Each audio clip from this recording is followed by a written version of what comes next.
Hello student, higher order differential equation में हमारा जो टोटल सॉल्यूशन निकलता है वो निकलता है C F plus P I. P I यहाँ पर क्यू पर डिपेंड करता है। अगर Q e to the power A x के साथ किसी दूसरे फंक्शन के साथ मल्टीप्लिकेशन की फॉर्म में है तो उसका पर्टिकुलर इंटीग्रल हम कैसे निकालेंगे, आज हम उसी पर बात करेंगे। तो यहाँ पर हमें सामने न्यूमेरिकल दिया हुआ है D square minus two D plus one x square E to the power three X. ठीक है, इसका मतलब E to the power three X के साथ किसका मल्टीप्लाई कर रहे हैं हम, एक्स स्क्वायर का। अगर इस फॉर्म में है तो पर्टिकुलर इंटीग्रल हम इस फॉर्म में कंसीडर कर सकते हैं। हमारे यहाँ पर जो स्टैंडर्ड फॉर्म है वो क्या है, ई to the power X dot V X. V X यहाँ पर कोई दूसरा फंक्शन है। अगर इस फॉर्म में है तो पी आई हम कैलकुलेट जो करते हैं वो कुछ इस तरह से करते हैं। यहाँ पे क्या लिखा हुआ है, एफ डी प्लस ए, यानी कि जहां भी आपको डी दिखाई दे रहा है वहां पर आप डी प्लस ए पुट कर दें उस इक्वेशन में, और फिर हम वी एक्स के लिए हम इसे सॉल्व करेंगे। ठीक है, चलो अब हम इसको आगे सॉल्व करते हैं। तो इस नंबर को सॉल्व करने के लिए पहली प्रोसेस क्या है, y equal to one upon ये वाला जो पूरा फंक्शन दिखाई दे रहा है ये, इससे उठा करके क्रॉस मल्टीप्लाई करके इसको डिनोमिनेटर में ले आओ तो वो क्या बना देगा, एफ डी बना देगा, फंक्शन एफ डी बना देगा, है ना। डी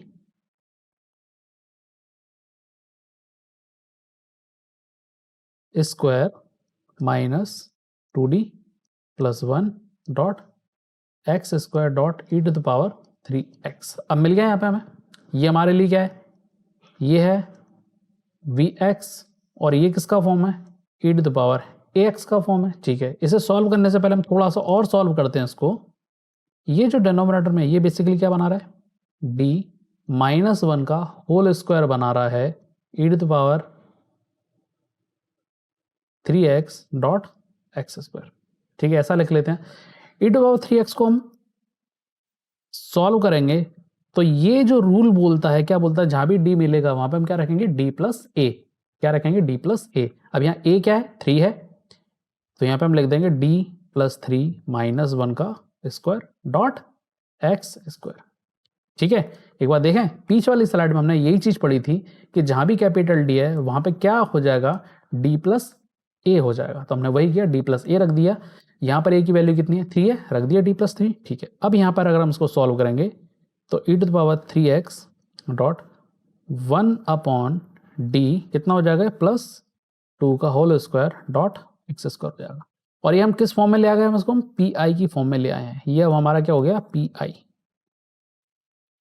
ठीक है, ये हो गया। अब जरा यहाँ अगर हम देखें तो ये क्या बना रहा है, ये जो फॉर्म बन रही है, ये फॉर्म बन रही है one upon F D dot x to power m वाली फॉर्म यहाँ पर ये बन रही है। ठीक है, तो अब जब ये फॉर्म बन रही है तो उसको सॉल्व कैसे करेंगे, तो हमने जो डिफरेंट पर्टिकुलर सॉल्यूशंस के लिए हमने जो फॉर्म लिए हैं उन फॉर्म को हम ऑलरेडी सॉल्व कर चुके हैं। उस पर कुछ हमने एग्जांपल भी सॉल्व किए हैं, तो आपको वो अच्छे से वो वीडियो में डिटेल मिल जाएगी। तो चूंकि ये इस न्यूमेरिकल का पार्ट है तो हम इसको थोड़ा सा एक बार यहाँ देख लेते हैं कैसे होगा ये। तो यहाँ पे हम करते क्या है, जब भी ये फॉर्म मिलती है हमारा टारगेट होता है कि कैसे भी करके इसे f D to the power minus one x power m या फिर one plus f to the power minus n वाली फॉर्म में लेकर के आ जाएं तो हमें यहाँ पर ये सॉल्यूशन मिल जाएगा। वो कैसे मिलेगा, यहाँ पर हम क्या लगा देंगे, बाइनोमियल एक्सपांशन लगा देंगे, इससे हमें ये वैल्यू मिल जाती है। चलो हम इसको सॉल्व करते हैं आगे। कैसे सॉल्व करेंगे, इसको हम लिखेंगे E to the power three X dot, अब जैसा कि हमें चाहिए यहाँ पर वन चाहिए तो वन निकालने के लिए हम क्या करेंगे, टू को स्क्वायर से बाहर करेंगे। तो जैसे टू को स्क्वायर से बाहर करेंगे तो क्या आ जाएगा, फोर हो जाएगा ये। ठीक है, यानी कॉमन लेकर हमने उसको बाहर कर दिया तो one plus D upon two का होल स्क्वायर हो जाएगा, करेक्ट। और ये क्या हो जाएगा, एक्स स्क्वायर हो जाएगा। ठीक है, इसे उठा करके अब हम नोमिनेटर की तरफ लेकर के जाते हैं, E to the power three X dot, उसको अपन बाई फोर कर लेते हैं और यहाँ क्या मिलेगा, ये one plus D by two to the power minus two x square मिलेगा। ठीक है, बाइनोमियल एक्सपेंशन का फॉर्मूला क्या बोलता है, one plus x to power n की अगर फॉर्म में दिया है तो one plus n x plus n n minus one x square upon factorial two plus n n minus one n minus two upon factorial three x cube plus dot dot dot. ठीक है, ये मिलेगा। तो यहाँ पर 1 की जगह ये है और x की जगह क्या है, d/2 है। तो अब सवाल ये उठता है कि इस एक्सपांशन को हम कहाँ तक लेकर के जाएं, x3, x4, x5 कहाँ तक लेकर के जाएं। इस एक्सपांशन का जो रिजल्ट है वो हमें x² डिसाइड करके देगा। क्यों देगा? क्योंकि अंदर क्या दिखाई दे रहा है, x की जगह d/2 और d का मतलब होता है डिफरेंशियल। अगर आप डिफरेंशियल निकालोगे तो x क्या होता है, x पावर n क्या होती है, nx to the power n-1, ये होता है डिफरेंशियल। ठीक है, इसका मतलब ये हुआ कि अगर मैं बात करूं किसकी, d to the power m x to the power m, result क्या मिलेगा मुझे, फैक्टोरियल m मिलेगा। पर अगर मैं जहां पर बोल दूं कि मैं इसका एक ऑर्डर और डिफरेंशियल करूंगा तो रिजल्ट क्या हो जाएगा, 0। छोटा सा एग्जांपल ले लेते हैं, x का अगर आपको डबल डिफरेंशियल निकालना है तो क्या मिलेगा, 0 मिलेगा। पर वहीं अगर हम इसको वन टाइम अगर डिफरेंशिएट करें यानी कि dx करें d/dx, x का x निकालें तो क्या रिजल्ट मिलेगा मुझे, 1 मिलेगा। इसका मतलब ये हुआ कि अगर x की पावर से आगे के अगर आप ऑर्डर में डिफरेंशियल करोगे तो रिजल्ट क्या मिलेगा, 0 मिलेगा। इसका मतलब इस बाइनोमियल एक्सपांशन में हम हायर जो डिग्री वाले पार्ट हैं अब उन्हें हम हटा देंगे, हमें इग्नोर कर देंगे। क्यों? क्योंकि x² के साथ अंदर मल्टीप्लाई होगा एक्सपांशन होने के बाद, और अगर होता है तो हायर ऑर्डर क्या करेगा, x² को 0 कर देगा, तो वहां तक जाएंगे नहीं। इसका मतलब ये हुआ कि जहां तक x की पावर है हम वहीं तक उसे एक्सपांड करेंगे। ठीक है, मतलब उतने टर्म्स हमें वहां पर मिलने चाहिए। x की पावर अगर 2 है तो 2 वाली मुझे टर्म मिलने चाहिए, यानी कि स्क्वायर वाली टर्म मुझे मिलने चाहिए। पावर 3 वाली टर्म को मैं कंसीडर नहीं करूंगा क्योंकि वो इसको डिफरेंशिएट करके 0 कर देगा। बात पूरी क्लियर हो गई? चलो अब हम आगे इसको सॉल्व करते हैं। तो अगर हम इसको सॉल्व करें तो क्या मिलेगा, ठीक है, इसे हम पूरा अच्छे से अरेंज कर लेते हैं। 3x/4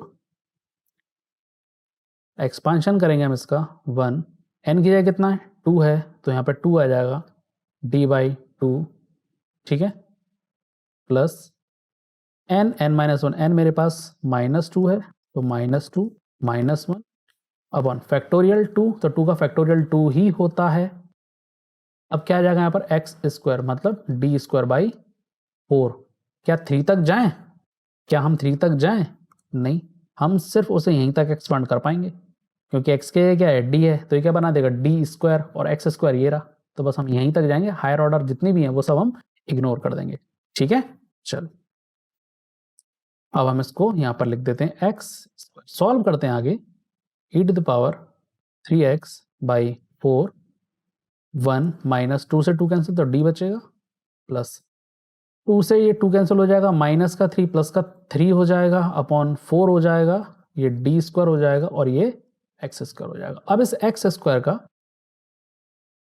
मल्टीप्लाई कर दो, क्या मिलेगा, x² minus d x² plus 3/4 d² x²। ठीक है, ये मिलेगा। अब और आगे हम इसको सॉल्व करेंगे तो रिजल्ट मिल रहा है मुझे x² माइनस 2x मिलेगा क्योंकि एक बार डिफरेंशिएट हो रहा है, प्लस 3/4, इसका रिजल्ट कितना मिलेगा, 2 का फैक्टोरियल तो 2 ही होगा, केवल 2 का फैक्टोरियल 2 होगा। ठीक है, मिल गया। तो हमें यहाँ पे पूरा जो रिजल्ट है वो कैलकुलेट हो गया, x² माइनस 2x प्लस कितना मिलेगा, ये 3/2, 2 से 4 कैंसिल कर दो, 3/2 मिलेगा। तो ये आ गया पर्टिकुलर इंटीग्रल।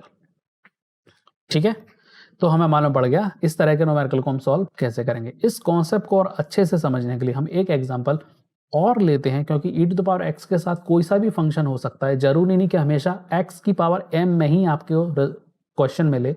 उसमें अगर vx के साथ मल्टीप्लाई हो रहा है e to the power x का तो वो कुछ भी हो सकता है। तो एक एग्जाम्पल और लेते हैं। ठीक है, चलो ये हम एग्जाम्पल लेते हैं। अब यहाँ पर क्या हो रहा है, e to the power x cos 2x हो रहा है। तो यहाँ पर जब cos साइन इस तरह के फंक्शन जब आते हैं तो क्वेश्चन इजी होता है, पर थोड़ा सा कैलकुलेशन के मामले में लेंदी हो जाता है। ठीक है, कैलकुलेशन का मामला थोड़ा सा लेंदी हो जाता है। देखते हैं कहां पर ये लेंदी होगा, इसे सॉल्व करके देखते हैं। तो अगेन वही प्रोसेस को हम फॉलो करेंगे फिर से। तो y is equal to 1 upon d² minus 4d plus 3 dot e to the power x dot cos, ये हो जाएगा। अब हम इसे सॉल्व करेंगे तो P dot I, P I निकालना है। ई टू द पावर एक्स को हम इस तरह से लेंगे, वो जहाँ भी डी दिख रहा है वहाँ पे क्या आ जाएगा, डी प्लस ए। अब ए क्या है यहाँ पर, ई टू द पावर एक्स 1 है, ई टू द पावर एक्स का कोफिशिएंट जो है, एक्स का जो कोफिशिएंट है वो 1 है, तो ए क्या है हमारे लिए यहाँ पर 1। तो हम क्या लिख देंगे यहाँ पे, डी प्लस 1 का whole square minus 4 D plus 1 plus 3 dot cos 2x। ठीक है, तो e to the power x 1 upon, solve करेंगे इसे हम, कंप्लीटली सॉल्व करेंगे इसको, D square plus 1 plus 2d minus 4d minus 4 plus 3 dot cos 2x। Okay, तो e to the power x 1 upon, अगर हम इसे सॉल्व करें तो क्या मिलेगा मुझे, 4 minus 4 0, D square minus 2d dot cos 2x, ये मिलेगा। ठीक है, अब जरा इस फॉर्म को देखो, ये कौन सा फॉर्म बना रहा है, ये फॉर्म बना रहा है 1 upon F D square dot cos A X का फॉर्म बना रहा है। ये कौन सा फॉर्म बना रहा है, 1 upon F D square cos A X का फॉर्म बना रहा है। इसको जब हम पी आई निकालते हैं तो पी आई बोलता है कि जहां भी डी दिख रहा है वहां पे आप कुछ ना करें, माइनस का ए स्क्वायर रख दें, माइनस का ए स्क्वायर रख दें, माइनस ए का होल स्क्वायर नहीं, माइनस ए का स्क्वायर। ठीक है, दोनों में अंतर है। ठीक है, तो ये रखना है। अब इसको हम क्या करते हैं, इसको हम सॉल्व कर लेते हैं आगे। e to the power x 1 upon, यहाँ cos ax में कितना है, 2 है, तो यहाँ पे कितना आ जाएगा, माइनस 2 का स्क्वायर, तो माइनस का मुझे मिलेगा यहाँ पर 4 minus 2 D dot cos 2x। ठीक है, अब यहाँ से हम क्या करें, 2 को कॉमन ले लेते हैं, तो minus e to the power x upon 2 हमने कॉमन ले लिया, 1 अपॉन कितना मिला मुझे, D plus 2 dot cos x। सही मिल रहा है, हमने 2 कॉमन ले लिया, माइनस तो पूरा का पूरा प्लस हो गया, ये 2 हो जाएगा, ये जगह यहाँ पर डी बचेगा, तो डी प्लस 2। ओके फाइन, आप बताओ जरा आप कैसे सॉल्व करें। cos x का तो कुछ होने वाला नहीं है, 1 अपॉन डी प्लस 2 कुछ होता नहीं है। ठीक है, क्योंकि अगर ये 1 अपॉन डी होता तो मैं cos का क्या निकाल लेता, इंटीग्रेशन निकाल लेता, पर यहाँ पर डी प्लस 2 है, तो अब क्या करें, ऐसी सिचुएशन के लिए हम नीचे डी स्क्वायर में से कन्वर्ट कर लेते हैं, कैसे भी करके डी स्क्वायर में कन्वर्ट कर लो। कैसे होगा, एक सिंपल सी प्रोसेस जो बहुत जर्नल है, हम क्या करेंगे, ऊपर डी माइनस 2 का मल्टीप्लाई और इसे डिवाइड। ठीक है, डॉट cos 2x हो गया। ये बहुत जर्नल सी प्रोसेस है, इससे हम इसे आराम से सॉल्व कर पाएंगे। माइनस है, तुम साथ में माइनस चलाएंगे इसके साथ।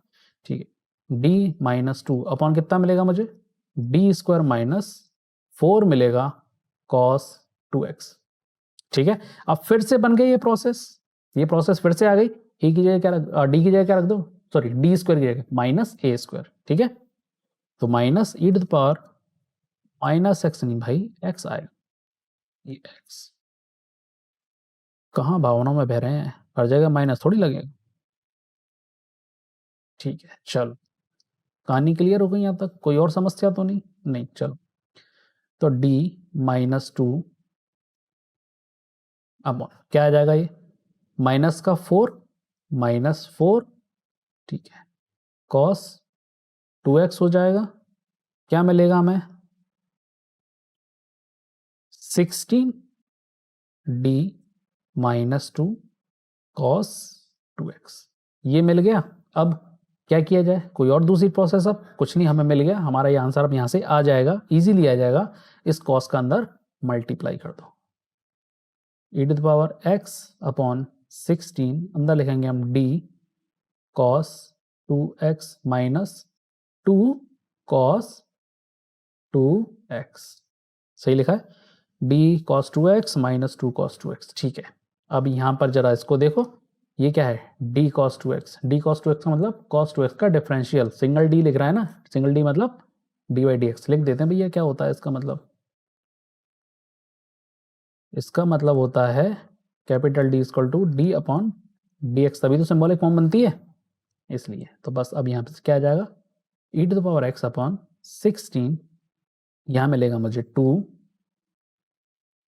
-2 साइन 2x मिलेगा डिफरेंशियल करने के बाद। यहाँ कितना मिलेगा 2 cos 2x मिलेगा। ठीक है, माइनस को बाहर ले लो, 2 को भी बाहर ले लो, तो क्या मिल गया e⁻x अपॉन 8 मिलेगा अपॉन -2, 2 बाहर ऑलरेडी हो चुका है, तो ये मिलेगा sign 2x plus cos 2x। तो ये क्या आ गया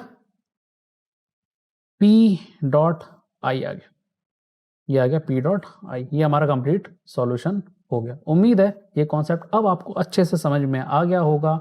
और हाँ, इस कॉन्सेप्ट के साथ ये बात ध्यान रखना है कि अगर कोई फंक्शन गिवन है तो आपका इसका स्टैंडर्ड फॉर्म में किस तरह से सॉल्व करते हैं, क्योंकि e⁻x तो इजीली हो जाएगा कि d प्लस a रख दिया, बाकी की कहानी उस फंक्शन के लिए चलेगी जो उसके साथ मल्टीप्लाई हो रहा है। जैसे हमने प्रीवियस क्वेश्चन में देखा x² मल्टीप्लाई हो रहा था, तो x² वाला स्टैंडर्ड फॉर्म चला, स्टैंडर्ड प्रोसेस चली, जहाँ cos 2x के साथ मल्टीप्लाई हुआ वहाँ cos 2x की स्टैंडर्ड प्रोसेस चली सॉल्व करने के लिए। तो ये आपको पता होना चाहिए, हर एक स्टैंडर्ड फॉर्म को किस तरह से सॉल्व किया जाता है ये आपको पता होना चाहिए। प्रैक्टिस करेंगे तो सब इसमें बहुत आपको इजीली ये पता पड़ जाएगा कि हम अब क्या इस न्यूमेरिकल में आगे क्या करना है। तो थोड़ा सा फॉर्मूला याद होना चाहिए, स्टैंडर्ड फॉर्म को कैसे सॉल्व करना है वो पता होना चाहिए, बाकी सब कुछ ईजी है। ठीक है, तो चलो वीडियो को लाइक करो, शेयर करो वीडियो को, और हाँ, चैनल को सब्सक्राइब करना मत भूलना।